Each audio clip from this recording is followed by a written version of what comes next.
All right, the Dolphins got their 20-3 victory in bad conditions against Cleveland, a very bad team. But they also got Broncos losing and the Colts losing. And so all the stuff's getting pushed to the pool in the middle, and it's all going to be about Week 18. Can the Dolphins beat the Jets? Is Rodgers going to be in? I don't know. We'll see. And can Denver beat a Mahomes less and probably some top starters less Kansas City Chiefs? So we'll see. But I'm going to kind of focus on this game. I'm going to talk about future evaluations for the units, but not for the whole team. If you want to say, like, we suck, we're not going anywhere, doomed, check my podcast from this morning. That was me really looking to what this thing's going to end up being, what the odds and clear logic is saying about the long-term prognostication of this team, and me being a fan. I don't know if I'm going to be back next year, but my goal here has always been to evaluate fairly and under the frame. I got my mouse here. Drag a little bit for this game, I think, maybe. Evaluate the future to tell you, is this another hype job where it's a cutesy one and done in the postseason and we just dalliances for the success? Or is this team really built for real success, going to the conference championship, the Super Bowl? And we're not. But if you want to talk about that stuff, my podcast is from this morning. We'll take care of that. But in this moment, the Dolphins came in and won. They showed that Huntley is a guy that we should have brought in earlier. It's, again, the lack of foresight for Greer to bring a guy in like that and stick with Skyler. If we had brought him in early, you could see how well he played. Obviously, again, against a bad team. But the guy, if he had been marinated earlier, we might have had a win or two. But it still wouldn't talk about us going to the postseason and having real success. But he played really well. 22-26, 225, some big runs, 6 for 53, had a touchdown, nice touchdown at the end. He played well for us. He's a good backup to come in. And if we had a very good team around him, he'd be a nice piece. But the problem is the team is more important than the quarterback. And so we struggled with, again, a terrible team. DTR is terrible. He is not a starter. He's not even really a backup. Jerry Jeudy was terrible, man. He was like our 12th man.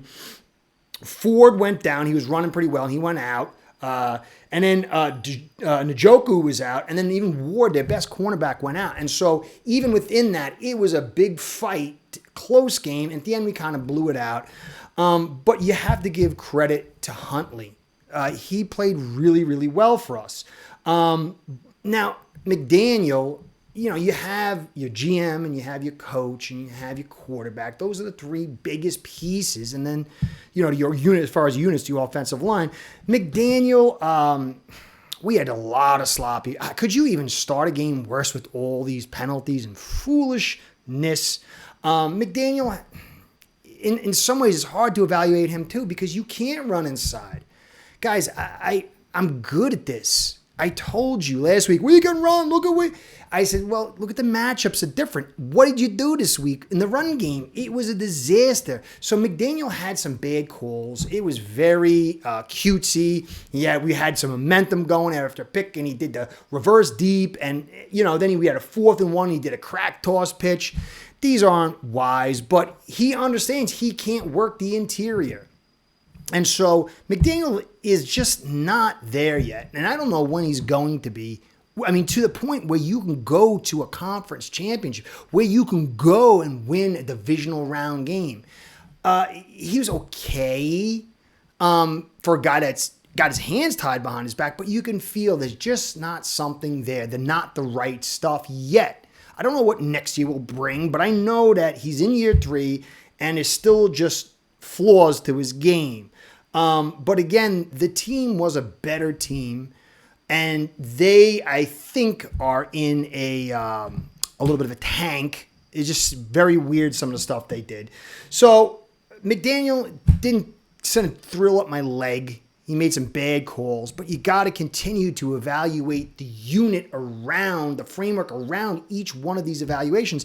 And McDaniel, while he might not be good enough, this team is not good enough, and it constricts him. And again, Huntley too. The Browns are on a top run defense, like 18th in the league. And again, they lost major pieces, and we could not run the ball. Now, offensive line makes the NFL world go round. People talked about Wynn. He was in now with Eichenberg a little bit. Not so good. I still think Brewer is a good player, but you could see he gets pushed back, and there are flaws across the tight end unit. Julian Hill, why is he here? He's not good. He's a practice squad guy.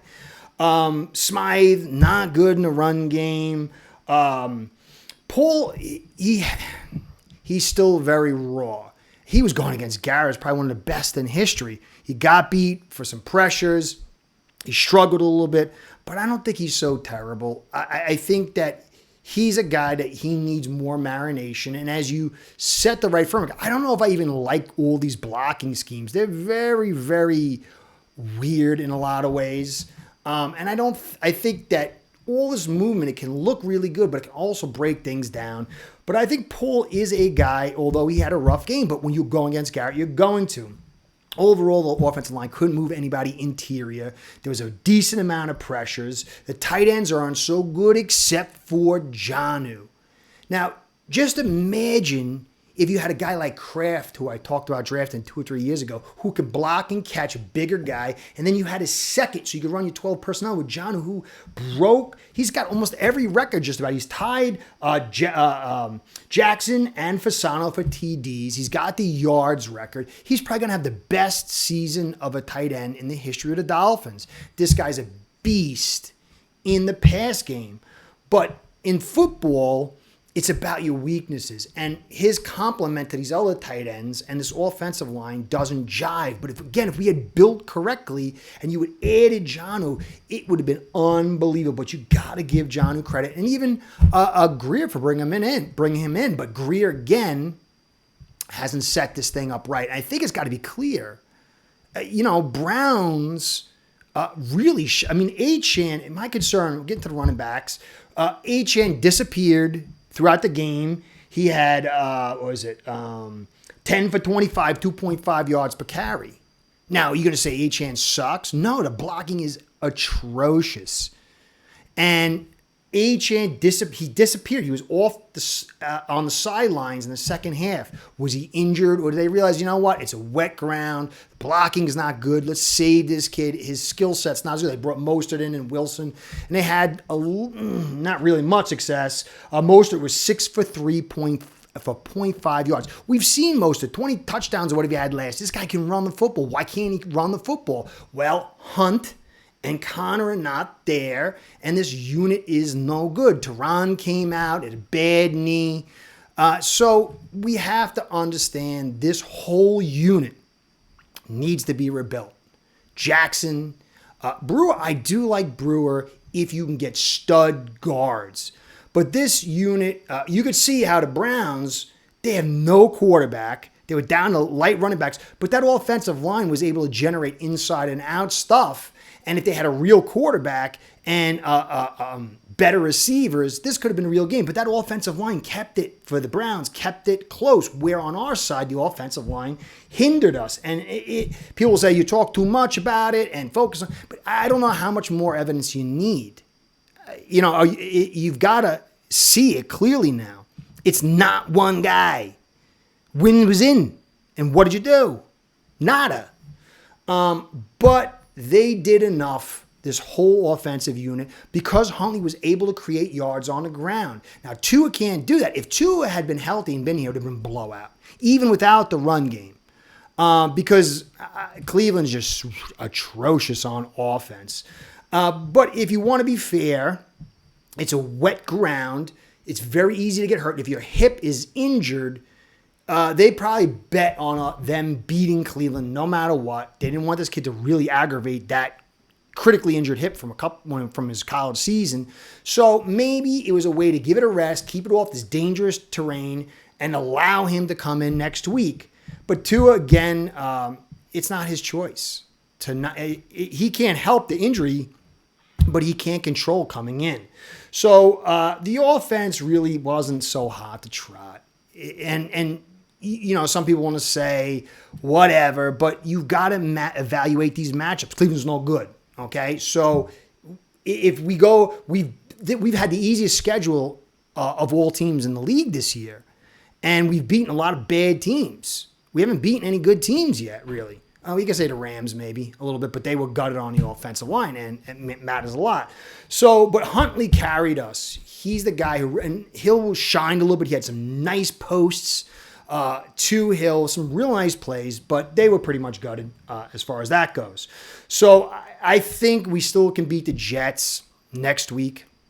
Don't know if Rodgers is going to be in. Don't know what the weather's going to be like. Don't know if Tua's going to be in. But I think Huntley was a nice piece. The offense kind of did some stuff. But really it fell back on the defense again.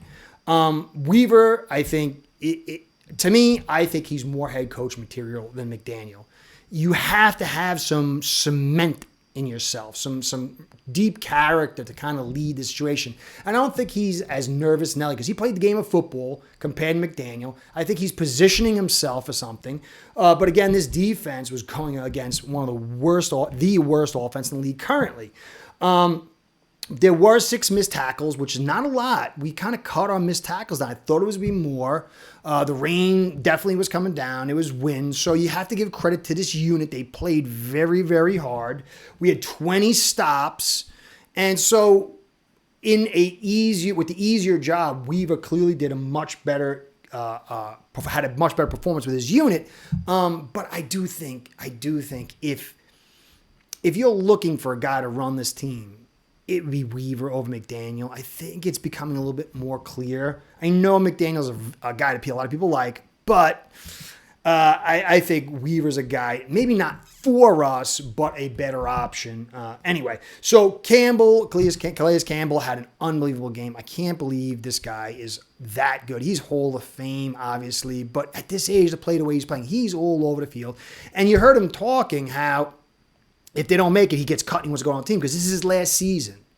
So Greer did a great job bringing Campbell in through Weaver because it was that connection, but he's not going to be here next year, and that's going to leave a gaping hole. But I loved how Campbell went up to the ref and talked him back to see, hey, look, that's intentional grounding. He had an unbelievable day. True star. And he's only missed 15 games in his entire career.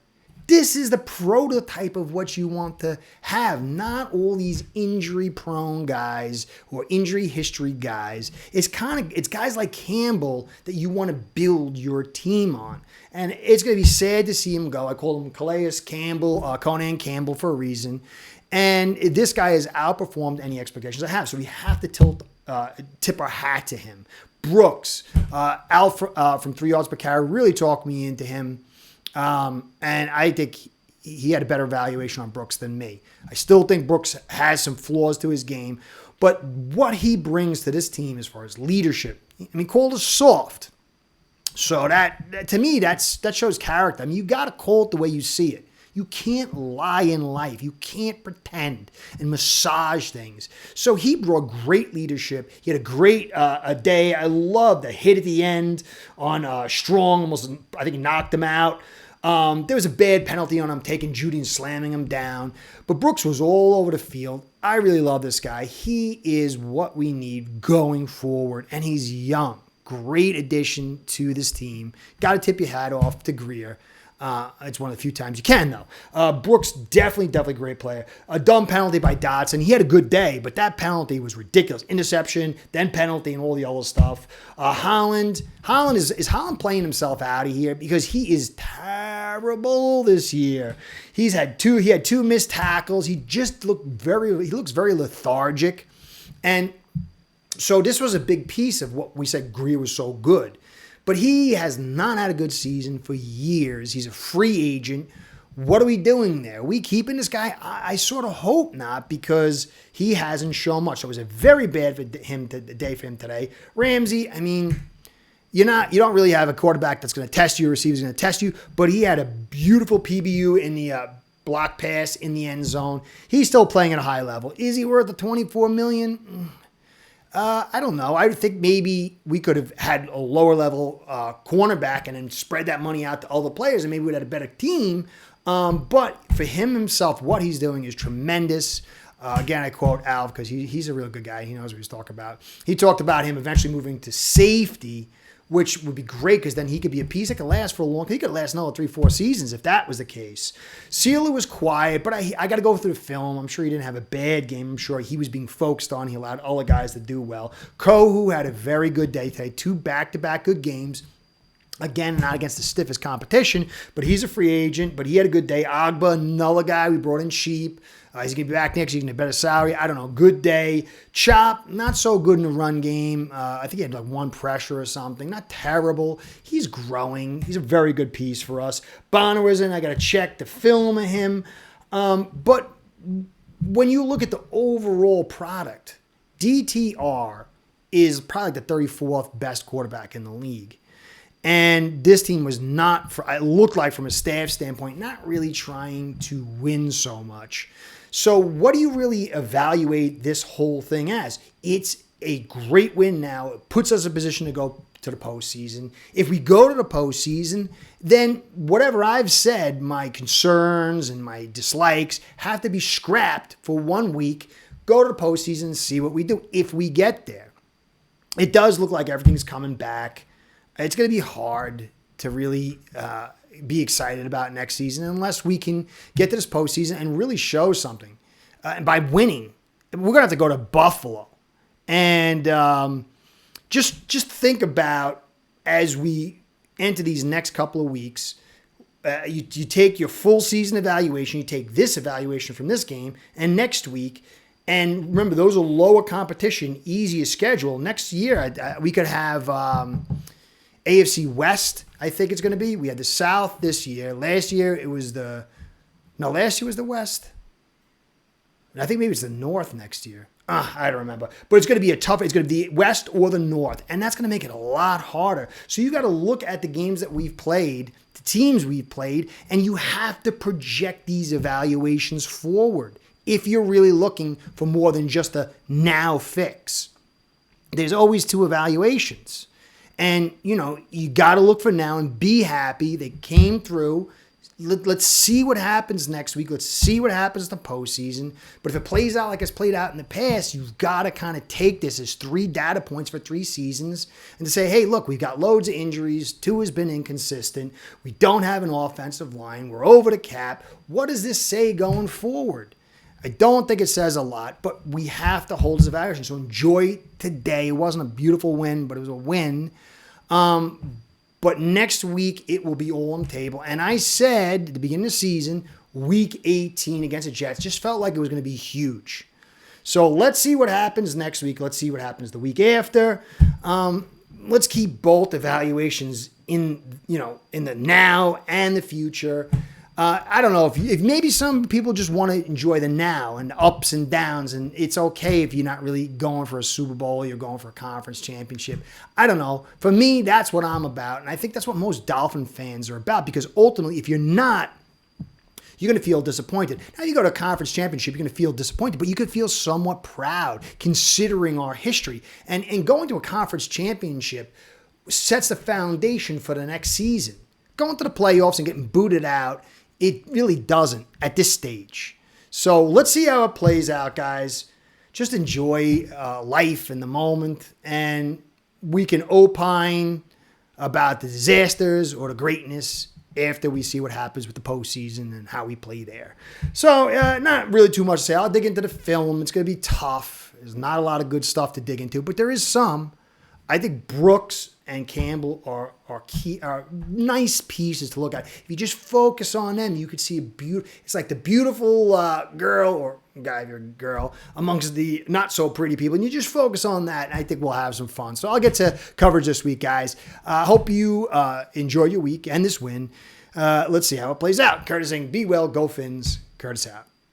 Start building your own online sportsbook today by getting signed up with aceperhead.com service that'll allow you to book action on sports from all around the world.